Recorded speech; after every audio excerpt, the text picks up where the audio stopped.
Breaking news చూస్తున్నాం. పశ్చిమ గోదావరి జిల్లా తాడేపల్లిగూడెం నియోజకవర్గం పెంటపాడు మండలం పడమర వెప్పరులో ఒక వ్యక్తి అనుమానాస్పద మృతి ఉద్రిక్తతకు దారి తీస్తుంది. తన భర్త ఆత్మహత్య చేసుకోలేదని కొందరు వ్యక్తులు కుట్ర పన్ని హత్య చేశారంటున్న మృతుడు చందనాల పెద వెంకటేశ్వరరావు భార్య ఉమాదేవి వ్యాఖ్యలు కలకలం రేపుతున్నాయి. తన భర్త చావుకు కారణం భోగిరెడ్డి శ్రీనివాస్, భోగిరెడ్డి మాణిక్యం అనే ఇద్దరు వ్యక్తులని మృతుడి భార్య ఉమాదేవి ఆరోపిస్తోంది. గత నెలలో జరిగిన ఈ ఘటనపై మృతుడు భార్య కుమార్తె కలిసి ఆత్మహత్య కాదు, ఇది ముమ్మాటికి హత్య అని ఆరోపించడం హతుడు మృతిపై పలు అనుమానాలకు తావిస్తోంది. ఈ కథనం మీకు రచ్చా మీడియా ఎక్స్క్లూజివ్ గా అందిస్తోంది. తన కూతురు కాపురం కోసం తాను తన భర్త కలిసి గొల్లవాణి తిప్ప తమ అల్లుడు ఇంటికి వెళ్ళామని ఉమాదేవి చెబుతోంది. అక్కడికి వెళ్లి తిరిగి వచ్చేసరికి భోగిరెడ్డి సీను, భోగిరెడ్డి రత్నకుమారి తన భర్తతో గొడవకు దిగి చంపుతానంటూ బెదిరించారని వాపోయింది. బెదిరించిన కొద్దిసేపటికి తన భర్త పెద వెంకటేశ్వరరావుని వారిద్దరూ చంపి ఉరి వేసి ఆత్మహత్య చేసినట్లుగా చిత్రీకరించారని మృతుడి భార్య ఉమాదేవి ఆరోపిస్తోంది. తన కూతురు పోలీసులకు సమాచారం ఇవ్వడంతో పెంటపాడు పోలీసులు వచ్చారని, అక్కడికి వచ్చి వారు సరైన విచారణ చేయలేదని బాధితురాలు ఆరోపిస్తోంది. భోగిరెడ్డి సీను, భోగిరెడ్డి రత్నకుమారిలతో పోలీసులు కుమ్మక్కై తమ నుండి మేము చెప్పిన విధంగా ఫిర్యాదు తీసుకోకపోగా తమను పెంటపాడు పోలీసులు తిట్టారని ఆవేదన వ్యక్తం చేస్తోంది. పెంటపాడు పోలీసులు తనతోనూ తన అమ్మాయితోనూ తెల్ల కాగితాలపై సంతకాలు చేయించుకుని వారికి నచ్చినట్లుగా రాసుకున్నారని ఆరోపిస్తోంది. తన భర్తది ఆత్మహత్య కాదు, హత్య అని తామంతా చెబుతున్నా పోలీసులు మేము చెప్పినట్లుగా కాకుండా ఫిర్యాదు మార్చి రాశారని మృతుడి భార్య ఉమాదేవి ఆరోపిస్తోంది. తన భర్త పోస్ట్ మార్టం నివేదిక విషయంలోనూ అనుమానాలున్నాయని మృతుడి భార్య ఉమాదేవి ఆరోపిస్తోంది. తన భర్తను భోగిరెడ్డి శ్రీను, భోగిరెడ్డి రత్నకుమారిలు హతమార్చారని తామంతా భావిస్తున్నామని, కావున తక్షణమే తన భర్త కేసును తిరిగి విచారించి పోలీసులు తమకు న్యాయం చేయాలని మృతుడి భార్య ఉమాదేవి వేడుకుంటోంది. ఉప ముఖ్యమంత్రి పవన్ కళ్యాణ్, తాడేపల్లిగూడెం ఎమ్మెల్యే బొలిశెట్టి శ్రీనివాస్, పశ్చిమ గోదావరి జిల్లా ఎస్పీ ఈ విషయంలో తమకు న్యాయం చేయాలని వేడుకుంటోంది. తమకు న్యాయం జరగకపోతే తాను తన కూతురు కలిసి ఆత్మహత్యకు సైతం వెనకాడబోమని మృతుని భార్య ఉమాదేవి గంటా పదంగా చెబుతోంది. తన భర్త విషయంలో తమకు న్యాయం జరిగే వరకు న్యాయ పోరాటంతో పాటుగా దశల వారీగా ఆందోళనకు సైతం సిద్ధమవుతామని వెల్లడించింది. నమస్తే అండి, నా పేరు చందనాల ఉమాదేవి. నా భర్త చందనాల పెద్ద వెంకటేశ్వరరావు. ఫిబ్రవరి 1 తారీఖుని గొలవాని తిప్ప మా పెద్ద పాప కాపురం కోసం వెళ్ళామండి. వెళ్ళేటప్పటికి అక్కడ వాళ్ళ అత్తగారు వాళ్ళు ఇలాగ గొడవ చేసి కాపురం కుదరదు, విడాకులు అయితేనే కనుక నా పిల్లోడు వస్తాడని చెప్పారండి. ఎంత అడిగి బతిమాలినా కూడా తన బతిమాలినా కాపురం కుదరదన్నారండి. కుదరదనేదానికి పాపను అక్కడ ఉంచేసి నా భర్త నేను ఎప్పరు వచ్చేసామండి. ఎప్పరు వచ్చేటప్పటికేమో మర్నాడు పక్కడ దోళ్ళ కోసం వెళ్ళాడండి. వెళ్ళేటప్పటికి గొడవ పడి వాళ్ళ అక్క కొడుకు అంటే ఏపరాలకు తోడుకోళ్ళ కొడుకు అండి, ఇద్దరు కలిసి ఆ మనిషిని, వాళ్ళ పేర్లు భోగిరెడ్డి శ్రీను, భోగిరెడ్డి రత్నమాణిక్యం, ఇద్దరు కలిసి అక్కడ ఘర్షణ పడ్డారంటండి. 7:30కి నా భర్త నా దగ్గరికి వచ్చి ఇలా ఘర్షణ పడి ఆడు నరికేస్తాడు, చంపేస్తాడంటే మన పిల్ల కాపురం కలపరంట, ఇంక ఈ పిల్ల భవిష్యత్తు కూడా పోయింది అని చెప్పి బాధపడ్డాడండి. బాధపడ్డాక పోయింది. ఆ పిల్లోడు ఉన్నాడు కదా, ఆ పిల్లోడిని పెట్టుకుని ఆ పిల్ల బతుకుద్దులే అని అనుకున్నామండి ఇద్దరమును.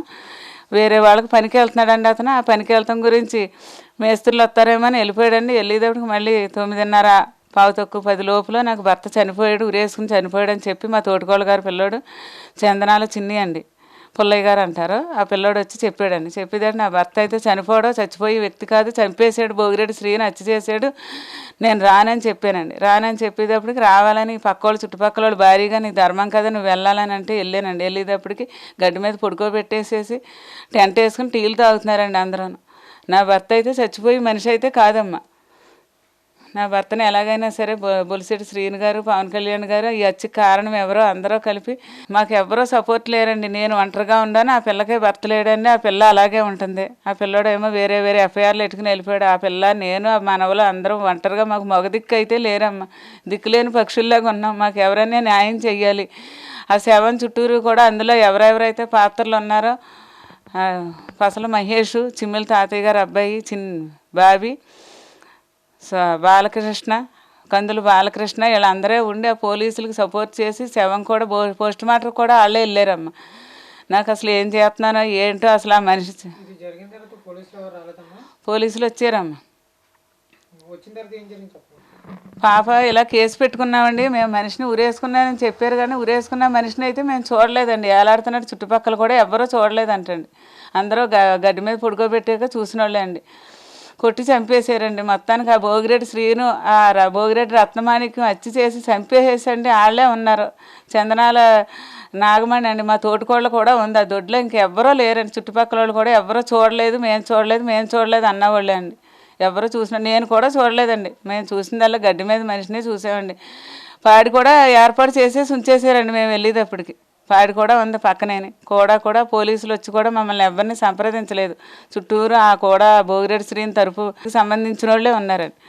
వాళ్ళే ఉండి వాళ్ళే చేసి వాళ్ళే కూడా బాడీ కూడా వెళ్ళి వాళ్ళే దహన పరిచేసారండి. అసలు ఏమయ్యింది ఏంటి అన్నది మాకు అసలు ఏమీ తెలియదండి. సంతకాలు అయ్యో పోస్ట్ మార్టం కంటే పెట్టామండి. అంతకు మించి మాకేమీ తెలియదు. చచ్చిపోయి మనిషి అయితే కాదండి, అతనికి ఏ అప్పులు లేవు. చాలా కష్టజీవి అండి. అలాంటి మనిషి దొరకటం కూడా మాకు ఇంక లేదండి. మాకు ఇంకా అలాంటి మనిషి ఇంక జీవితంలో రాడండి. నా భర్తకి న్యాయం జరగాలి, మేము ఎలా బతకాలో మాకు దారి చూపించాలి, నా పిల్లకి కాపురం సరిచేయాలి. ఆ చిన్న పిల్ల అయిపోయింది. ఇప్పుడు నేను ఒంటరిగా ఉన్నానండి. నేను ఏం చేయాలో కూడా నాకు తెలుస్తలేదు. ఈ బిడ్డలను ఎలా పెంచాలో ఏంటో, అసలు నా భర్త ఏమైపోయాడో. పాకాడికి వెళ్ళిన మనిషిని మాత్రం శవమే చూపించారండి నాకు. బొలిశెట్టి శ్రీను గారు, పవన్ కళ్యాణ్ గారు న్యాయం ఏం చేస్తారు, ఆడపిల్లకి న్యాయం చేస్తాం అన్నారు. ఇప్పటికైనా ఆడపిల్లలకు న్యాయం చేసి ఇలాంటి దిక్కులేని ఆడవాళ్ళకి, మగ దిక్కులేని వాళ్ళకి న్యాయం చేయండి. ఎవరి మీద అనుమానం ఉందా? భోగిరెడ్డి శ్రీను, రత్నమాణిక్యం అండి. భోగిరెడ్డి రత్నమాణిక్యం వీళ్ళిద్దరే కలిపి చంపేశారండి నా భర్తని. చెప్పారా అనుమానం ఉందని? పోలీసులకు చెప్పామండి. పోలీసులు చెప్పినా పోలీసులు వచ్చి మమ్మల్ని ఏమీ సంప్రదించలేదండి. ఎవరిని, చుట్టుపక్కల వాళ్ళని కూడా ఎవరిని ఎంక్వైరీ చేయలేదండి పోలీసులు. ఆ భోగిరెడ్డి శ్రీని తరపు జనసేన పార్టీ వాళ్ళు ఉన్నారండి, కుర్రోళ్ళు. వాళ్ళు సంప్రదించుకుని వాళ్ళే పోలీసు చుట్టూరు మాట్లాడుకుని వాళ్ళే రాసేసుకుని అప్పులు ఉన్నాయి చచ్చిపోవడానికి పెట్టి రాసేసి తీసుకెళ్ళిపోయారండి మనిషిని. ఇంకా మాకు ఎవ్వరూ మగదిక్కు లేదండి. నాకు మగపిల్లలు లేరు, ఇద్దరు ఆడపిల్లలే. ఒక పిల్ల చూస్తే ప్లేట్లెస్లు జ్వరం వచ్చి చిన్నపిల్ల కాలం చేసిందండి, నెల అయ్యింది. ఇంక ఉన్నది ఆ పిల్ల, నేను, నా మనవలు. పోస్ట్ మార్టం కూడా వాళ్ళే వెళ్ళారండి. ఏమైందో కూడా ఏవి రాసుకున్నారో తెలుగుతుంది. ఓన్లీ తెల్ల పేపర్ మీద సంతకం పెట్టించుకున్నారండి మా చేత. పోలీసులే పెట్టించుకున్నారండి మా చేత. ఏమన్నా చెప్పారా మీరు? సంతకాలు ఎందుకని అడిగేవండి. ఆ బాడీ గార్డు కూర్చుని, ఎందుకు అంటే పోస్ట్ మార్టంకి తీసుకెళ్తున్నాం కదమ్మా, కేసు పెట్టారు, మా రూల్ ప్రకారంగా తీసుకెళ్ళాలి అన్నారండి. కానీ అది ఎందుకన్నది మాకు తెలియదండి. ఆదివారం కూడా ఎవరు పోస్ట్ మార్టం చేయరు అంటే రికమెండేషన్తో చేయించారు. ఆ రికమెండేషన్తో చేయించారు అన్నారండి. ఆ రికమెండేషన్ ఎవరు పెట్టారని అడిగారండి. ఇలా కేసు పెట్టినందుకు ఎవరో వచ్చారండి భీమవరం నుంచి, కలెక్టర్ ఆఫీస్ నుంచి. అంటే గంటా సుబ్రహ్మణ్యం గారు చేయించారని చెప్పారండి. ఆ గంటా సుబ్రహ్మణ్యం గారి ద్వారా సాయంత్రం 7, 7:30, 8, 5 బాడీ ఇచ్చేసారండి. వెంటనే తీసుకెళ్ళిపోయారండి. ఆ కూడా వెళ్ళిన వాళ్ళు కూడా, బాడీ కూడా వెళ్ళిన వాళ్ళు కూడా వెళ్ళానండి. చంపిన కారకులే వెళ్ళారండి అందరూ కూడా. చంపిన కారకులేదు. ఆ మనిషికి న్యాయం చేయాలండి. అటువంటి మనిషి అయితే మాత్రం జీవితంలో మాత్రం ఎవరికి దొరకడండి. చాలా కష్టజీవి. నాకు, నా కూతురికి, నా మనవలకి న్యాయం చేసి ఆ చచ్చిపోయిన మనిషికి ఆత్మశాంతి చేయండి.